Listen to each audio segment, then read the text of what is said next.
we're going to expand. Hecate also made her presence known last time we made up on the super pink full moon in Libra, where past, present, and future do become one, and we expand through the earth with Capricorn. We heal from the devil energies, okay? And that was connected to Artemis here, healing from her impulses.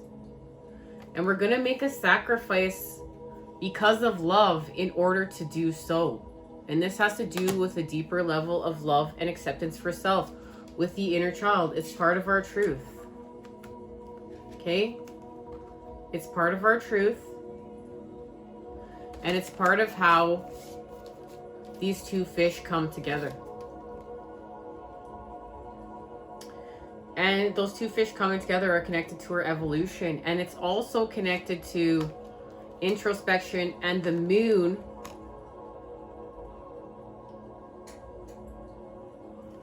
and healing from the conflict of the mind in order to expand with our truth.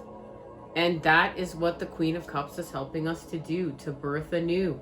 She has birthed anew there. There is birthing our authentic self to the core, and we're going to take care of that part of us. We're going to birth it from within to without, from the core, that new part of ourself, and it's so authentic and it's so beautiful, and we're going to take care of that part of ourself in a whole new way. And it's going to allow us to heal with the inner child and restore balance with the water and the fire, the masculine and feminine, and it has to do with the sacrifice we made of love.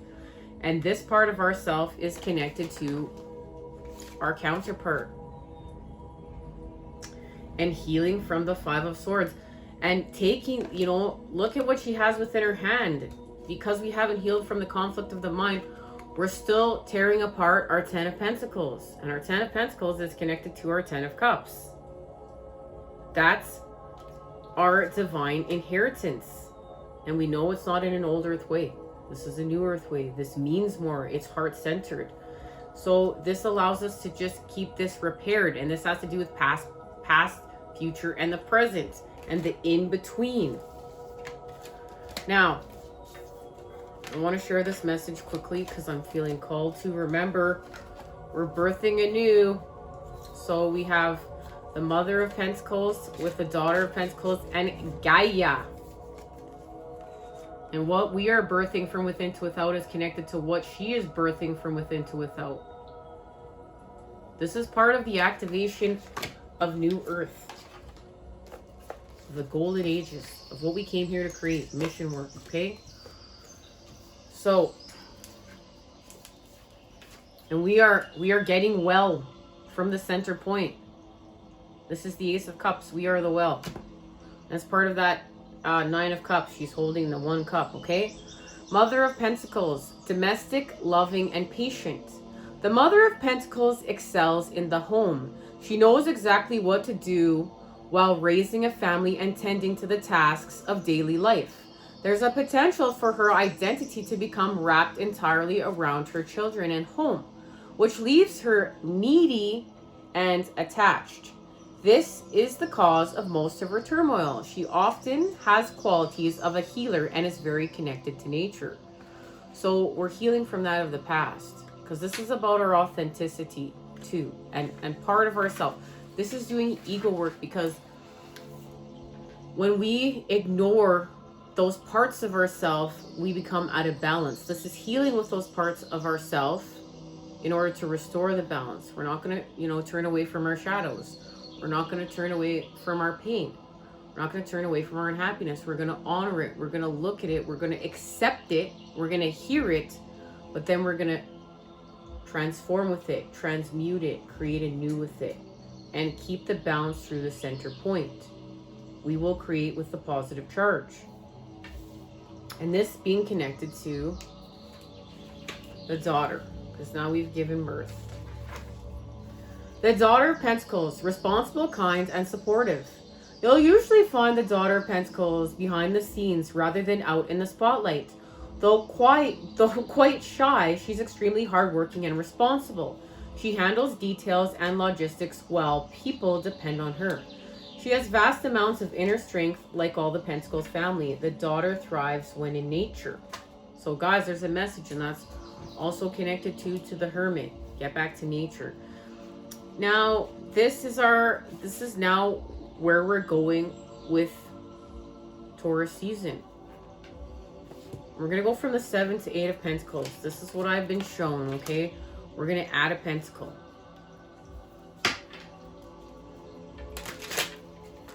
We're going to add a pentacle. So I just want to get the Patch Tarot charging up. And then we're going to get a message here.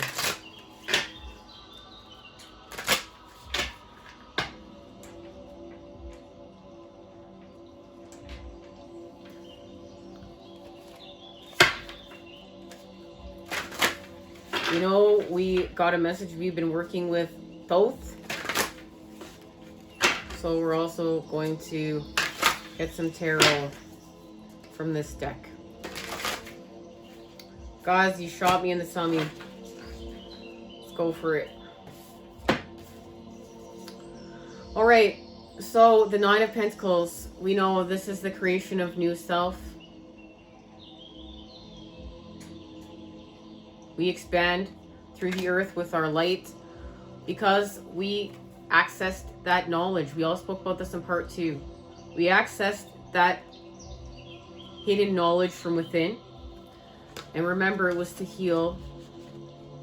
There's the star. We heal. That's part of our authentic self. And now we expand through the earth with the Queen of Discs, the Queen of Pentacles. We just saw her. The mother deer giving birth to the baby deer. And the Hierophants here, this is where we've accessed the 13 spheres of knowledge, the feminine, the matter, and we expand it with the energy, the masculine. And look at that, within the Hierophants here, there is the connection to judgment and the new moon, or justice and the new moon. Now, what's incredible here is I had these cards over here because I was called to have them. Now, I want to finish getting the rest of the message. Hang tight. So, we've got the Queen of Wands, and this is where we've activated with our pineal glands and the Princess of Wands. And we saw this in channeled messages. This is activating the 13 spheres of knowledge. And then using our pineal glands to expand with them. With the Father. And it's connected to our abundance and the moon, our authentic tune. Remember, this is about vibration, frequency, and energy, and using it all to expand. This is where that we just talked about all this, guys. It's all coming together here. So the mother and the daughter, we're going to shift it through the earth. We have the 3 of Pentacles. We're going to shift it through the earth. Now,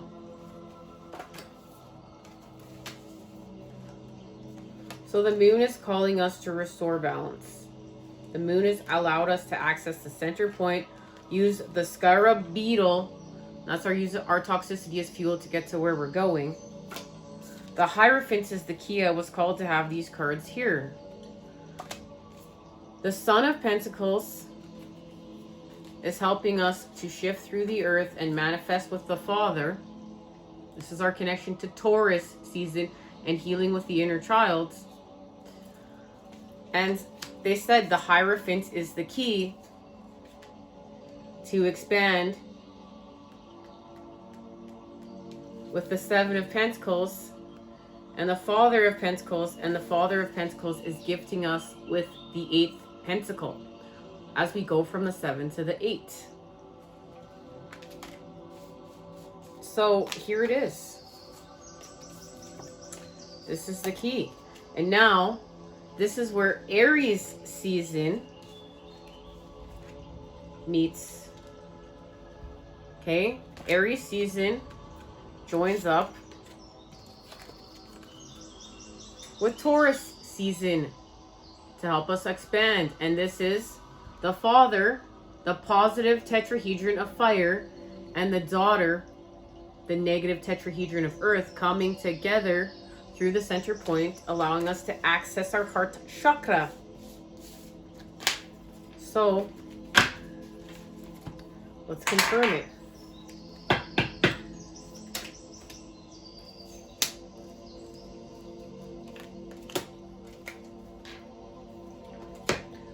We're going to heal from our suffering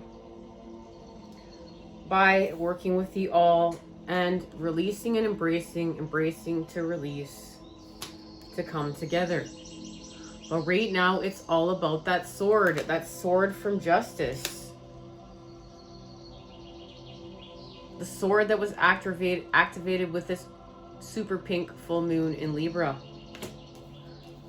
It's our realization. We're going to realize something here, and then we're going to expand with it. And we're going to expand through the earth with change, creatively tell our truths, heal from the struggle and hostility, forcing ourselves, aggression,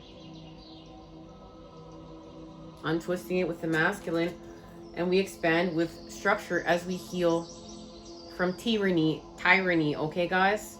So something is realized here. Let's see what it is.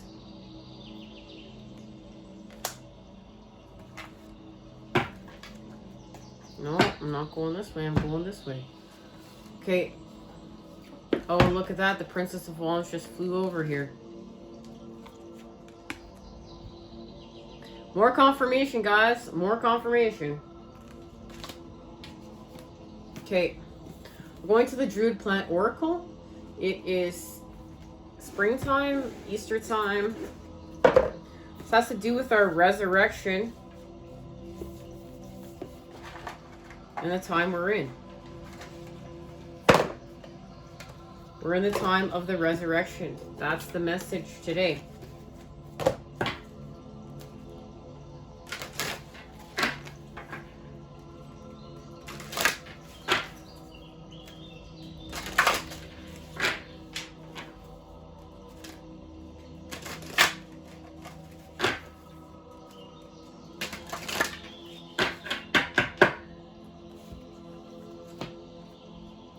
Lady's Mantle. The feminine. Miracles. Alchemy, opportunity. Trials. Detail. Lady's Mantle is at first sight inconspicuous, since its leaves, stems, and flowers are all shades of green. Growing to only a foot high, this hardy perennial is native to Northern Europe, Asia, Greenland, Labrador, and all parts of Britain, where it grows in damp grassland and woodland. It's most common in the north. Now, this is it flowering, okay? And the early morning dew. But there's wild roses in the background. And there's a Sheila gig in the rock inspired by the carving on a church, reminding us of the plant's association with the feminine. Oh, and you can definitely see that. A dewdrop is a tiny thing, but when you gaze into it, it acts like a crystal ball, revealing the whole world within it.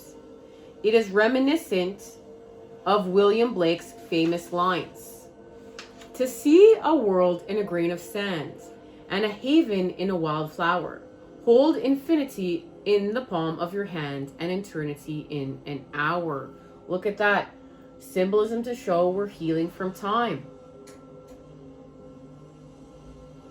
We're healing from time. That's part of this expansion. As well as the feminine. We know we're giving birth because we're in the in-between. Healing from the past, building the future in the in-between, in the present moment. We have the feminine. We're giving birth. Okay, and we know the power of water and the Queen of Cups. And the Queen of Cups is helping us to heal from our suffering.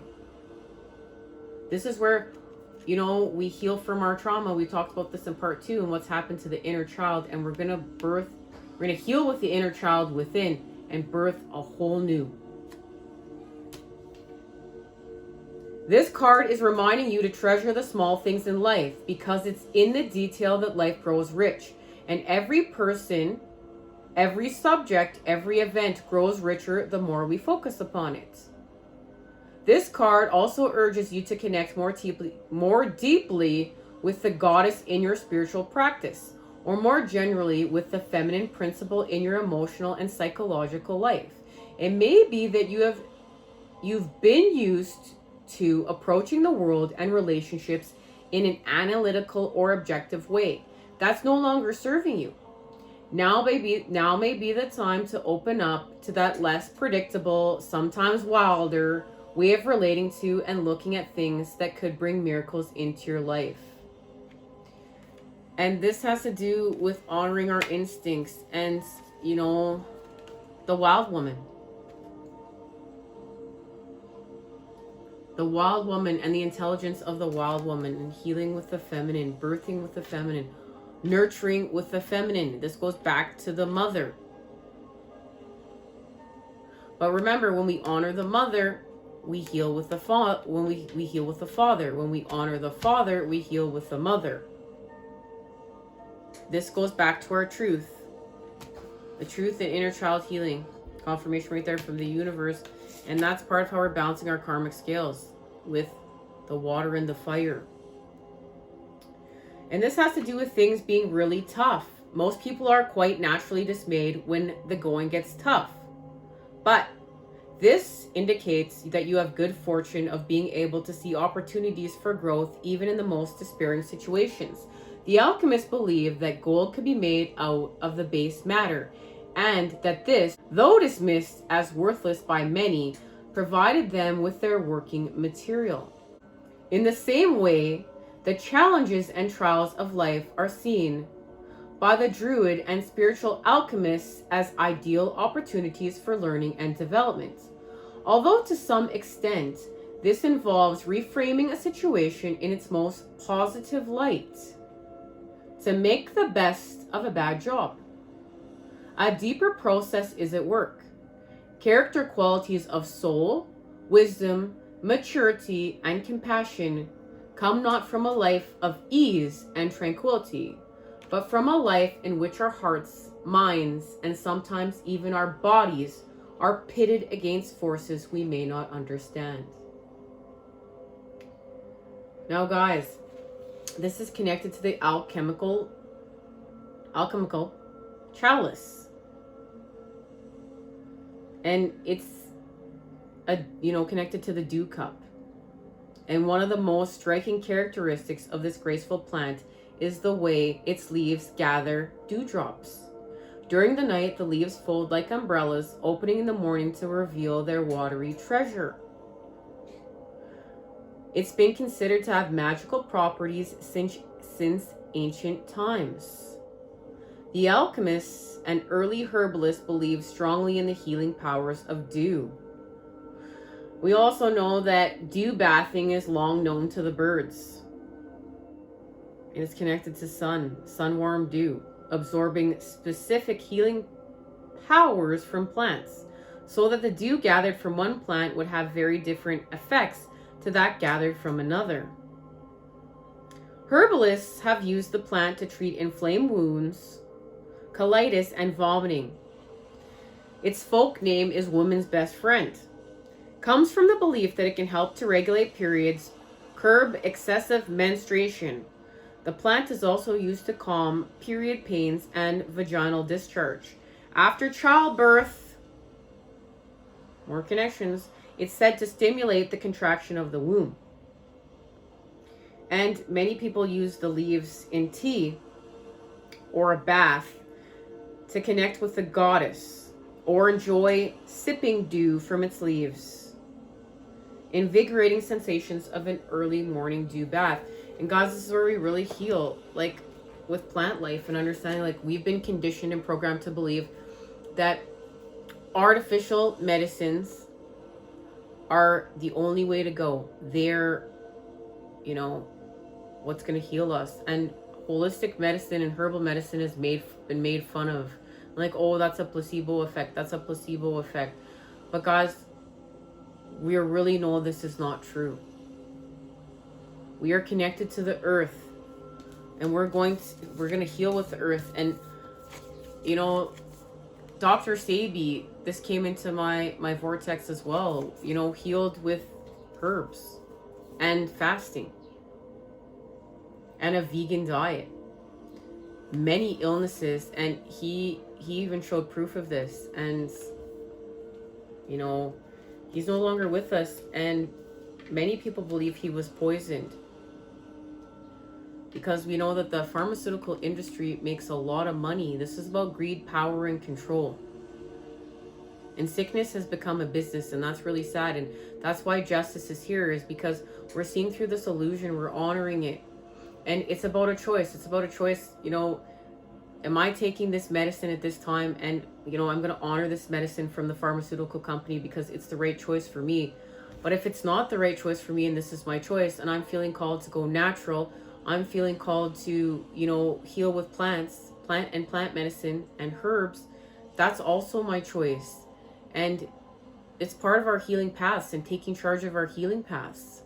This is really important. This is a really important part of our wellness, and it's part of our truth here. This is part of our truth. And when they want, you know, like there was even, they wanted to make, you know, natural holistic medicines illegal. Why? And this is where we're co-creators, and we're gonna take charge of our healing paths. And, you know, we're gonna keep going with where we feel called to go. I know that, you know, being a herbalist, working with plant medicines, being a holistic healer, you know, creating in the holistic arts, it's part of many of our past. Many of us that meet here, this is part of our past and part of where we're going, and part of healing in the future, healing with the golden ages, and being able to make choices that are right for us on our past, and having these experiences to heal and build and create anew. All right, guys, love, light, and healing energies sent your way to create today. I look forward to seeing you again next time when we expand. Until then, I'm sending it to you. Those good healing vibes, guys. I love you all.